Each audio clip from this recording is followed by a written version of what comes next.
अखिल भारतीय आरक्षण मंच का प्रथम राष्ट्रीय सम्मेलन पटना के विधान परिषद सभागार भवन में रविवार को आयोजित की गई। सभा को संबोधित करते हुए आरक्षण मंच के अध्यक्ष और राष्ट्रीय संयोजक कुमार विदेशर सिंह और सुभाष चंद्र बंसी ने केंद्र सरकार से रोहिणी आयोग की सिफारिशों को यथाशीघ्र लागू करने की मांग की।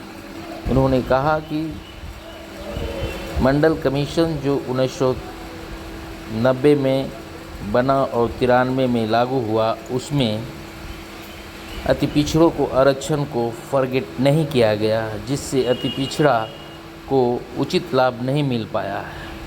उन्होंने केंद्र सरकार से रोहिणी आयोग के सिफारिशों को लागू करने की यथाशीघ्र मांग की, कारण कि इस आयोग की सिफारिश करने की कई डेट पार कर चुके हैं, फिर भी केंद्र सरकार इसे लटकाए हुए है। उन्होंने कहा कि अगर उनकी रोहिणी आयोग की सिफारिश को लागू नहीं किया गया तो अखिल भारतीय अति पिछड़ा आरक्षण मंच इसका जमकर विरोध करेगी और हर राज्यों में आंदोलन करेगी, प्रखंड से लेकर जिला तक धरना और प्रदर्शन करेगी। उन्होंने अखिल भारतीय अति पिछड़ा आरक्षण मंच के मांगों को सरकार से यथाशीघ्र लागू करने की मांग की। इस राष्ट्रीय सम्मेलन में बिहार, झारखंड, पश्चिम बंगाल और दिल्ली के प्रतिनिधियों ने भी भाग लिया और संबोधित किया। इस राष्ट्रीय सम्मेलन में हजारों की संख्या में लोग उपस्थित थे। पटना से एस.के. सिंह की रिपोर्ट।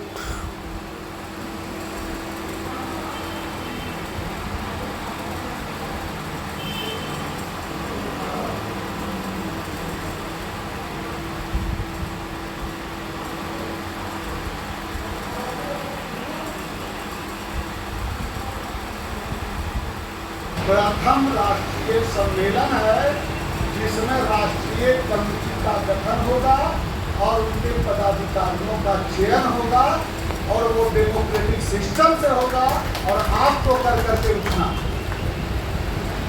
इसलिए थोड़ा सा और धैर्य रखने की जरूरत है। हम यह भी कहें कि एक दिन में सचमुच में सम्मेलन संभव नहीं होता। एक दिन में सभा होता है, सेमिनार होता है, मीटिंग होता है।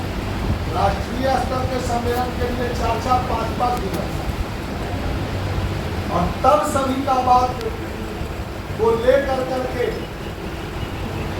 चिंतन, मनन और मंथन कर करके एक मुद्दों पर बात कर करके और हम संगठन का निर्माण करते, तो इस बात को आगे बढ़ाते हुए हम शुरू करना चाहते कि लहरों से डरकर नौका पार नहीं होती। लहरों से डरकर नौका पार नहीं होती और कोशिश करने वालों की कभी हार नहीं। इसलिए ज्योत से ज्योत जगाते चलो, ज्योत से ज्योत जगाते चलो, प्रेम की गंगा बहाते चलो। ज्योत से ज्योत जगाते चलो, प्रेम की गंगा बहाते चलो। राहों में आए जो दीन दुखी, सबको गले से लगाते चलो, सबको गले से लगाते चलो। दोस्तों, आज जो यह मंच आप देख रहे हैं, ये मंच एक साथी हमारे बोले कि रोहिणी आयोग बहाना कहना उचित नहीं लगता है। एक पड़ाव, रोहिणी आयोग एक पड़ाव, लेकिन यह अंतिम उद्देश्य यह है जो मैं शेयर करना चाहता हूं कि आखिर सब लोग सोचते हैं, सब लोग परिश्रम करते हैं, सब लोग मेहनत करते हैं, रिजल्ट हमें क्यों नहीं?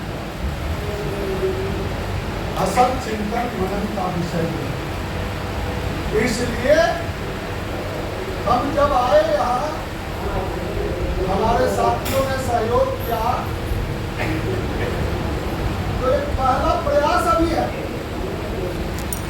पहला प्रयास है। और यह पहले प्रयास में हम आपको बताना चाहते हैं कि आज अति पिछड़ा समुदाय के 32 समुदाय के लोग आज के सम्मेलन में भाग लिए। ये पहली उपलब्धि है और मेरा लक्ष्य है, परिश्रम करना पड़ेगा। एक दिन के राशन भाषण भोज भात से कुछ होने वाला नहीं है। लगातार निरंतर निरंतर प्रयास करना होगा और सबको यह संकल्प लेना होगा। नवदेव सुभाष चंद्र वंशी जी हैं, चाहे वो कुमार बिंदेश्वर सिंह रहे या ABCD, सबको यह समझना होगा कि आखिर हम कब तक, बकरे की मां कब तक है,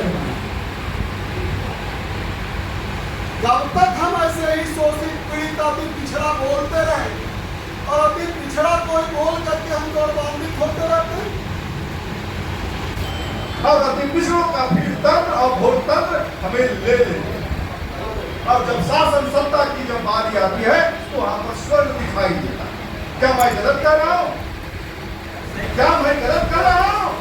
हिंदुत्व के नाम पर हमारे अति पिछड़ा भाई बहन सभी उनको वोट और भीड़ हम लोग दे देते हैं। लेकिन जब जैसा ही राजनीतिक भागीदारी की बात आती है तो हमें हादसे पर दिखाई देते हैं। ठीक वैसा ही बहुजन की बात करने वाले, बाबा साहेब के 85% की आबादी की बात करने वाले, वो भी हमारे भीड़ तंत्र को ओबीसी के नाम पर हमने ले लेते हैं और हमें धक्का महसूस।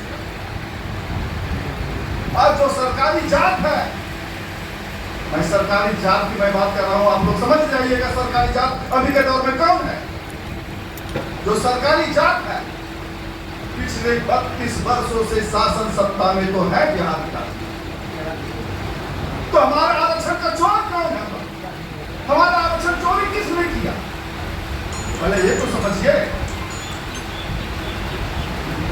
वही ओबीसी लोग ना, जगन्नाथ बाबू तो नहीं किए थे हमारा आरक्षण का चोरी, श्री बाबू तो नहीं किए थे, कोई स्वर्ण तो मेरा आरक्षण का चोरी नहीं किया था।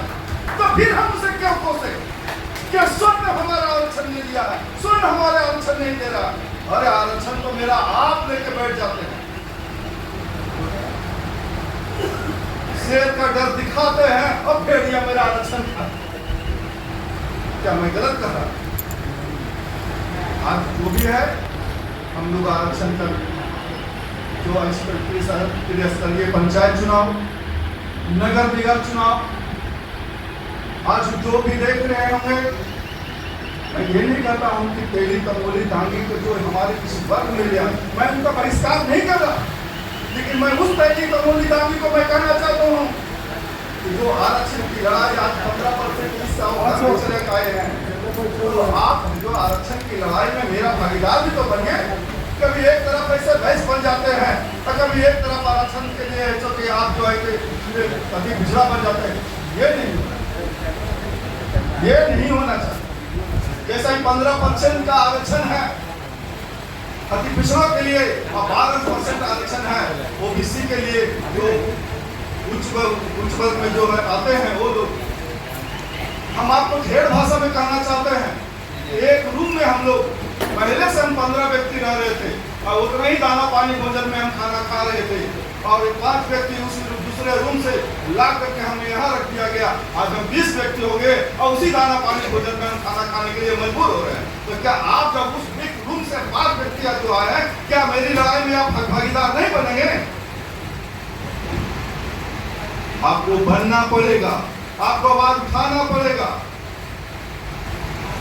तो इस बात को समझिए कि आपकी पिछड़ों का जो आरक्षण का जो हम कहाँ फंस जाते हैं? हिंदुत्व के नाम पर, ओबीसी के नाम पर, बहुसंख्यक के नाम पर। बाबा साहब ने दलितों को तो 21% दे ही दिया, वो हमारा क्यों साथ देंगे? क्यों देंगे? लोकसभा, विधानसभा, पंचायत स्तर पर तो उनको मिल ही जाता। स्वर्ण आपका क्यों साथ देंगे? वो तो अपने राजनीति करने में सक्षम नहीं है। जो आपके साथ ओबीसी कहते हैं, वो आपका हक मारी आज के रूप में कर। वो कौन सा तत्व है कि 13 बार रोहिणी आयोग का रिपोर्ट को आगे करना पड़ा?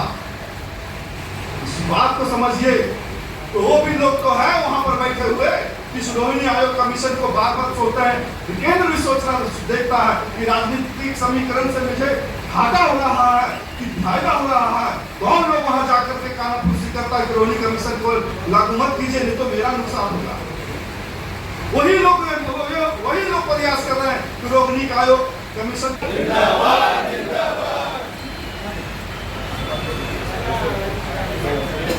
मौलिक है।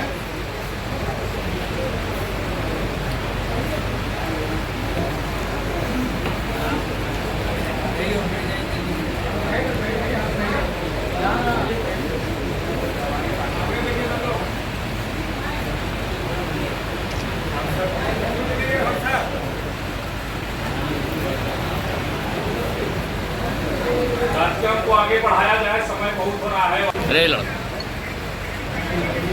गौतम कुमार सिंह जी,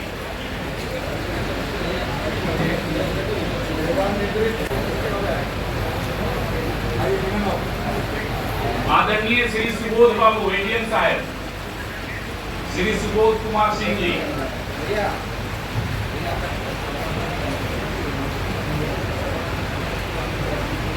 शांति बनाए रखें और सभी लोग अपना अपना स्थान ग्रहण करें। जो भी फोटो खींचने वाले हैं वो भी अपना स्थान ग्रहण करें, ताकि वक्ता के बातों को बिहार में और बिहार से देश स्तर पर यानी दिल्ली में भी तो जो बुद्धिजीवी साथी थे उनको भी इस बात का पता नहीं था कि ये आखिर रोहिणी कमीशन क्या है। भाई बहुत पत्रकार साथियों को जब मैंने ये बात कहा तो उनको भी इस बात की जानकारी भली बात नहीं थी कि आखिर ये रोहिणी कमीशन है क्या। आज पूरे देश में चर्चा का विषय है। कल के एक अखबार वाले ने बड़ा छापा है उसको, और इसलिए छापा है कि आपके अंदर जो उबाल है, आपके अंदर जो डेडिकेशन है, आपके अंदर जो लड़ने की ताकत है, और आपने जो लड़ाई लड़ा उसका परिणाम हुआ कि कहीं न कहीं देश के मीडिया में भी ये बात चर्चा में आई है। साथियों, मैं इसलिए कहता हूं अगर लड़िएगा नहीं तो आपको अधिकार नहीं मिलेगा। और खासकर उन लोगों से, नौजवान साथियों से मैं आग्रह करता हूं कि आपके कंधे पर बड़ा दायित्व है। इस समाज को अगर आप चाहते हैं कि अपनी पंक्ति में हम खड़ा करें तो सबसे पहले आपको अपना दिमाग, अपना दिल, अपना मन, अपना धन, ये सब कुछ इस परिवार के लिए लगाना होगा। और कर्तव्य निष्ठा के साथ, डेडिकेशन के साथ अगर आप इसमें जुड़ेंगे, निश्चित रूप से इस समाज का कायाकल्प होगा।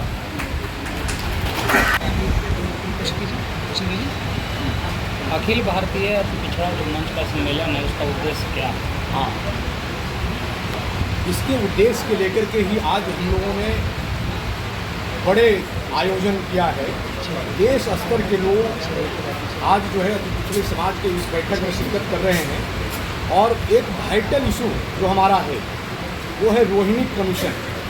रोहिणी कमीशन की रिपोर्ट को अविलंब लागू कराना, ताकि उसमें जो शुद्धिकरण है या शुद्धि है, इन तमाम चीज़ों को पहले हम लोग स्टडी करें और उसके बाद केंद्र सरकार इसको लागू करे। ये हमारा पहला मांग है। केंद्र सरकार से भी हम अनुरोध करेंगे कि जो रोहिणी कमीशन का रिपोर्ट प्रकाशित हो, उस प्रकाशित रिपोर्ट का स्टडी आम जनमानस में, अति पिछड़ों के बीच हो, और इसके स्टडी होने के बाद ही इसको लागू कराया। अगर बात की जाए अति पिछड़ा क्रमांक, एक तरफ जहाँ केंद्र सरकार कहा जाता है आरक्षण समाप्त करिए और आप आरक्षण की मांग में लगे हुए हैं, तो क्या लगता है कि आपको आरक्षण? देखिए, ये हमारा 1993 में मंडल कमीशन लागू हुआ इस देश में, और मंडल कमीशन के तहत 27% रिजर्वेशन मिला। उस 27% रिजर्वेशन, अलग से कोई रिजर्वेशन की बातें नहीं है, 27% रिजर्वेशन में हमारा जो हक था वो वही हुआ कि एक ताकतवर बच्चा और दूसरा कमज़ोर बच्चा, अगर उसके हाथ में बिस्किट का पैकेट थमा दिया जाता है तो एक जो ताकतवर बच्चा होता है उसका भी पैकेट छीन के खा जाता है। हमारे साथ भी यही हुआ है, और हम चाहते हैं कि उन ताकतवर बच्चों के साथ जो कमज़ोर बच्चा है, तो इस कमज़ोर बच्चा को अलग से बिस्किट मुहैया कराया जाए ताकि ये अपना हक अपने खाए, और जो बरियार बच्चा है उसका हक है जो अपना उन्हें। हरियाणा में लगातार जो है जाट आरक्षण की मांग की जा रही है, महाराष्ट्र में आरक्षण की मांग की जा रही है, यहाँ तक कि कर्नाटक में पसमानदा समाज का आरक्षण समाप्त कर दिया गया। आप लोग लगातार मांग कर रहे हैं, क्या मिल पाएंगे? मैंने आपको कहा कि ये हम लोग अलग से कोई रिजर्वेशन का डिमांड नहीं रखा है। ऑलरेडी 1993 में मंडल कमीशन लागू हुआ और हम लोगों को 27% रिजर्वेशन मिला। उस 27% रिजर्वेशन का 1% भी इस्तेमाल हम लोगों ने नहीं किया। तो जो 2633 जातियाँ हैं, वो 2633 जातियाँ में कुछ लोग ही इस आरक्षण का लाभ उठाया है। तो इस आरक्षण को बाइफरकेट किया जाए, अलग अलग श्रेणी में जिनको जितना लाभ देना है उसको उतने लाभ में जिनकी जितनी संख्या है संख्या के हिसाब से उनको आरक्षण दिया। ये सिर्फ परिष्कृत करना है। जैसे बिहार में जननायक कर्पूरी ठाकुर ने BC1 और BC2 करके पहले ही बाइफरकेट कर दिया था और उसका लाभ अत्यंत पिछड़े वर्ग के लोगों को मिला। ठीक उसी प्रकार केंद्र की सरकार में हम लोग चाहते हैं कि हमारे रिजर्वेशन का बाइफरकेशन हो और अलग रिजर्वेशन उसी में से हमको बाइफरकेट करके मिले। 30 साल हो गए मंडल कमीशन जी, लेकिन अभी तक सिर्फ मांग आप लोग कर रहे हैं कि सेपरेट हम सभी को आरक्षण दिया जाए। क्या लगता है कि मिल पाएगा? पिछड़ा वर्ग आयोग, राष्ट्रीय पिछड़ा वर्ग आयोग का एक रिपोर्ट है, एकदम मैं जो डेटा बता रहा हूँ आपको इसको समझिए कि राष्ट्रीय पिछड़ा वर्ग आयोग ने एक रिपोर्ट जारी किया और उस रिपोर्ट में 2633 जातियों में से 800 से अधिक जातियों को उसने दर्शाया है कि 1 पॉइंट भी उसको आरक्षण का लाभ नहीं मिला है। तो सवाल ये है कि फिर इस रिजर्वेशन का मतलब ही क्या है? जब जिनके लिए रिजर्वेशन है उनको रिजर्वेशन का लाभ नहीं मिल रहा हो तो वैसे रिजर्वेशन का क्या मतलब होता है? इसलिए भारत सरकार को भी मैं धन्यवाद देना चाहता हूँ कि उन्होंने एक कमेटी बनाया और स्टडी करा करके इन बिंदुओं पर कम से कम अति पिछड़ों के बारे में सोचने की कोशिश की। और जैसा कि लग रहा है कि चूँकि हम लोगों ने पूरे बिहार में तो आंदोलन ही किया, देश स्तर पर यानी दिल्ली में भी आंदोलन किया रोहिणी कमीशन की मांग को लेकर के, और आज पटना में आप देख रहे हैं कि लगभग 8-10 बाहर के स्टेट प्रतिनिधि आए हैं, सब मंच पे बैठे हैं और यही सिर्फ मांग लेकर के हम लोग का जो डिमांड है रोहिणी कमीशन को अविलंब रिपोर्ट प्रकाशित हो, वो इसी मांग के लेकर के सारे देश में हम लोग इसको बिल्कुल पहुँचने वाले हैं।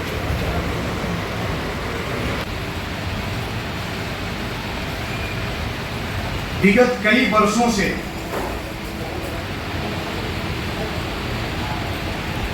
अत्यंत पिछड़ा वर्ग का जो जमात है, हिंदुस्तान में सबसे बड़ी जमात अगर किसी समाज का है तो वो अत्यंत पिछड़ा वर्ग है, और सबसे ज्यादा अगर किसी के पास समस्या भी है तो वो अत्यंत पिछड़े वर्ग के पास ही है। यानी अति समस्या से गुजरने वाला अगर कोई समाज है तो वो अति पिछड़ा समाज ही है। जबकि इस देश में आजादी के बाद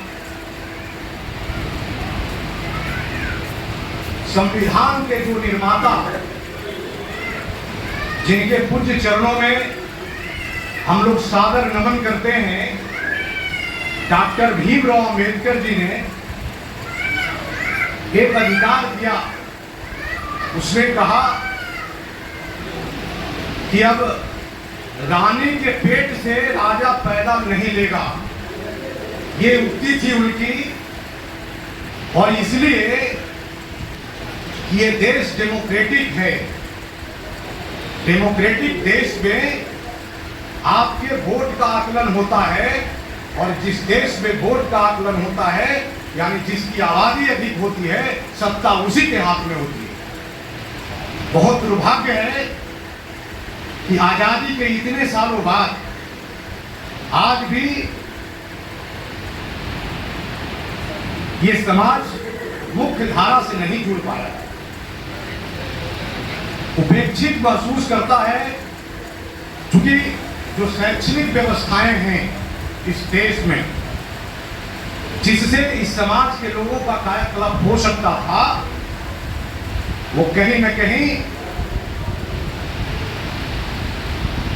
जो इसके देश के रखवाले बनते हैं, इस राज्य के रखवाले बनते हैं, वो कहीं न कहीं उस दरवाजे पे बड़ा ताला लगा के रखा है।